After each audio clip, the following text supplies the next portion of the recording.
हुए।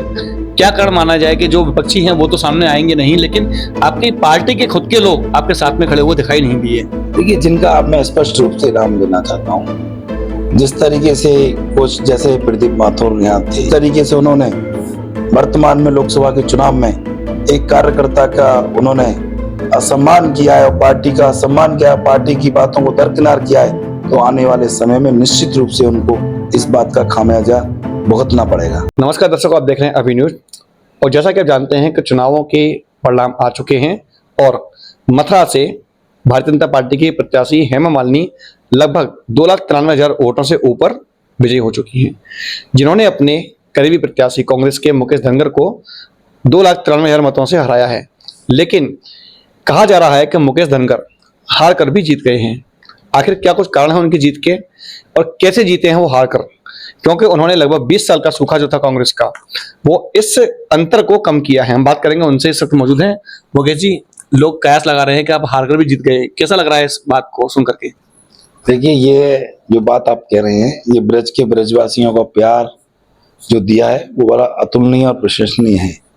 जिस तरीके से मैं तो जिस आवाज, जैसे आपने अभी नाम लिया सांसद महोदय जी का, तो प्रत्येक गांव से, प्रत्येक मजरे से, प्रत्येक न्याय पंचायत ग्राम सभा से आवाज, प्रत्येक गांव से ये आवाज थी कि भैया आपकी बार तो केवल हमको ब्रज का ब्रजवासी चाहिए।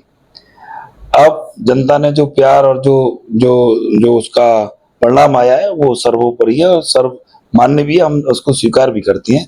लेकिन मुझे निसंदेह इस पर भी थोड़ा कहीं ना कहीं मुझे ये प्रश्न लगता है कि जिस तरीके से गांव गांव में जो आवाज थी, आम ब्रज के ब्रजवासियों की आवाज थी कि अब की बार तो भाई ब्रजवासी चाहिए, और कहीं भी दूर दूर तक सांसद जो हेमा जी थी उनका कहीं भी प्रत्येक गांव में, प्रत्येक मजरे में हर नागरिक, हर ब्रज का ब्रजवासी उनके प्रति बड़ा आक्रोश था। अब पता नहीं उनकी, जो कि पिछली बार भी इतना था, मुझे तो कहीं ना कहीं संदेह लगता है। और इस बात में भी कोई निसंदेह कहने में कोई गुरेज नहीं है। पूरा सरकारी तंत्र, पूरे जितने मथुरा में 5 एमएलए, राज्यसभा सांसद, जिला पंचायत अध्यक्ष, मेयर, सारे के सारे एक किसान और मजदूर के बेटे के पीछे लग गए और उनको एक ब्रज का ब्रजवासी पसंद नहीं आया। तो इस ब्रज की माटी भी उनको आने वाले समय में, मैं समझता हूं कि उनको जिस तरीके से उन्हें ब्रज के ब्रजवासी के साथ, ठीक है, पार्टी में आस्था रहती है वो अलग विषय, लेकिन आज जो मांग थी वो मथुरा के लिए ब्रज के ब्रजवासी की मांग थी। मुकेश जी, ये बात हुई विरोधियों की, अब बात करते हैं आपकी पार्टी के लोगों की। जैसा कि आपने कहा कि सभी जो यहाँ के भारतीय जनता पार्टी के जितने भी अन्य जो सदस्य थे या मंत्रीगण थे, नेतागण थे, वो लगे रहे, लेकिन आपकी पार्टी के जो बड़े नेता हैं वो आपके साथ खड़े नहीं दिखाई दिए कहीं पर भी। चाहे वो आपके प्रत्याशी पद के पर्चा भरने से लेकर के, चाहे कोई जनसभाओं से लेकर के बात की जाए, आपकी जो प्रदर्शन रैली थी, शक्ति प्रदर्शन वाली, उसमें भी शामिल नहीं हुए। क्या कारण माना जाए कि जो विपक्षी हैं वो तो सामने आएंगे नहीं, लेकिन आपकी पार्टी के खुद के लोग आपके साथ में खड़े हुए दिखाई नहीं दिए? देखिए, जिनका अब मैं स्पष्ट रूप से नाम लेना चाहता हूँ, जिस तरीके से कुछ जैसे प्रदीप माथुर यहाँ थे, इसमें कहने में मुझे निसंदेह कोई गुरेज नहीं है।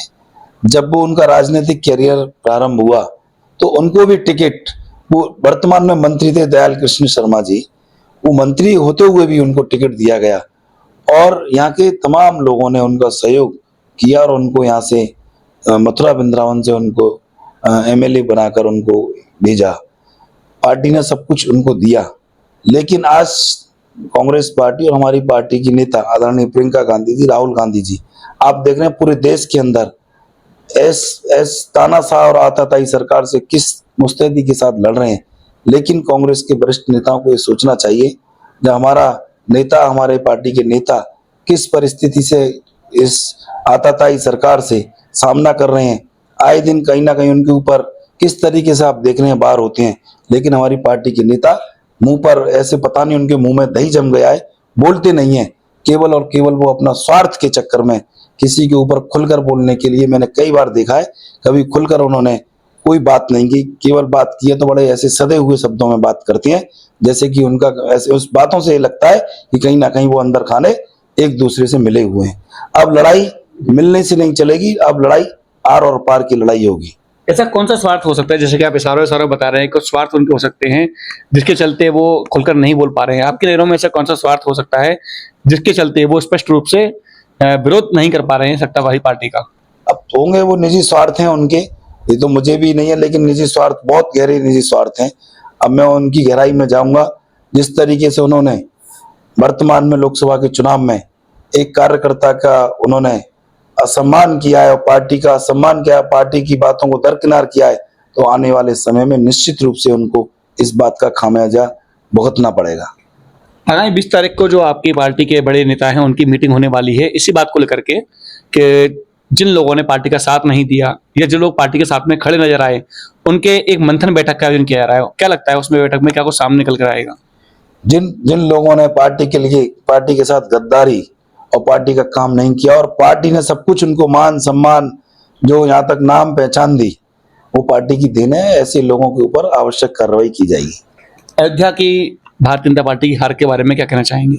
अरे ये तो आप, क्योंकि बड़ा प्रश्न है आज का। देखिए आपने बहुत अच्छा सवाल किया है। भारतीय जनता पार्टी कहती थी कि हम राम को लाएंगे, ये प्रभु को ला सकती हैं? प्रभु तो अंतर्यामी है, वो तो हर कण कण में है। तो अयोध्या ने जवाब दे दिया। इन्होंने राम के ऊपर सियासत करने का काम किया, राम के नाम पे ऊपर राजनीति करना चाह रहे थे, लेकिन अयोध्या ने उस बात का जवाब दे दिया है।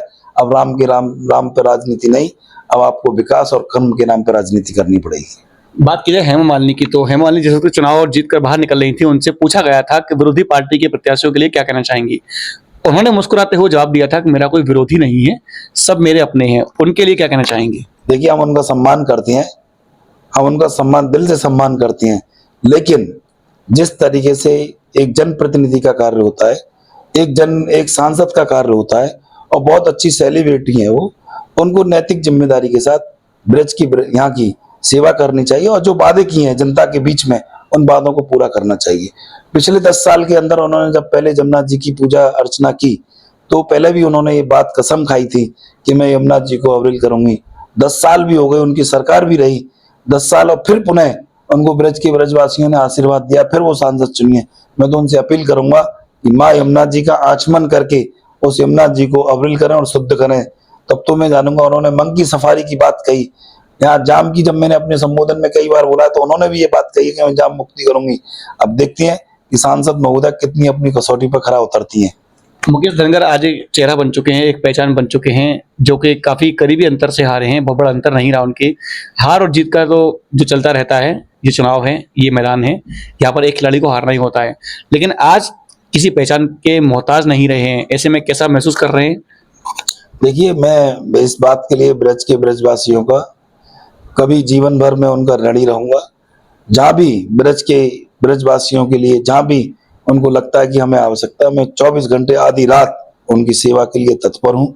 जहाँ भी अन्याय होगा वहाँ न्याय की लड़ाई लड़ूंगा, और जिस स्तर तक मुझे जाना पड़ेगा पूरी शिद्दत के साथ, सड़क से लेकर सदन तक और सदन से लेकर दिल्ली तक पूरी दिन और जान से पूरा संघर्ष करूंगा, उनके न्याय की लड़ाई लड़ूंगा। और जब तक जिस साथी के साथ, जिस मजदूर, किसान, युवा, छात्र के साथ, आम जन के साथ जाए भी, जब तक उसका जो अन्याय उसके साथ हुआ, जब तक न्याय नहीं मिलूंगा, तब तक उसके साथ कंधे से कंधा मिलाकर उसके साथ डटा रहूंगा। आपने अभी अभी सांसद प्रत्याशी के रूप में चुनाव लड़ा है, आगामी योजनाएं क्या रहेंगी आपकी? मैं 24 घंटे ब्रज के ब्रजवासियों की सेवा करूंगा। योजना यही है बस? केवल योजना यही है, केवल और केवल सेवा। संपर्क, संवाद और संघर्ष अनवरत जारी रहेगा। तो देखा आपने, आज हमारे साथ में एक बार फिर से मौजूद थे मुकेश धनगर, जिन्होंने अभी अभी कुछ समय पूर्व ही यानी कि 26 अप्रैल को सांसद प्रत्याशी के रूप में अपना चुनाव लड़ा था और 4 इसका रिजल्ट आ चुका है। हालांकि लगभग 2,93,000 मतों से वो हारे जरूर हैं, लेकिन अखबारों की सुर्खियां बनी हुई हैं कि हार कर भी जीत गए हैं मुकेश धनगर। लोगों के दिल में जगह बनाई है और कांग्रेस के लिए संजीवनी साबित हुए हैं। अब देखना होगा आगामी क्या कुछ योजनाएं रहती हैं इनकी और किस प्रकार से आगामी चुनाव में अपनी सहभागिता करते हैं। फिलहाल के लिए इतना ही। मैं अपने सहयोगी अनुज के साथ गोपाल चतुर्वेदी, अभी न्यूज। आज ही लाएं अपनी मनपसंद Maruti Suzuki car Uma Motors Arena से और पाएं तुरंत फाइनेंस की सुविधा कम से कम ब्याज दर पर। साथ में आपकी पुरानी गाड़ी की सबसे ज्यादा एक्सचेंज कीमत पाएं ट्रू वैल्यू में। नंबर नोट करें 9997682222।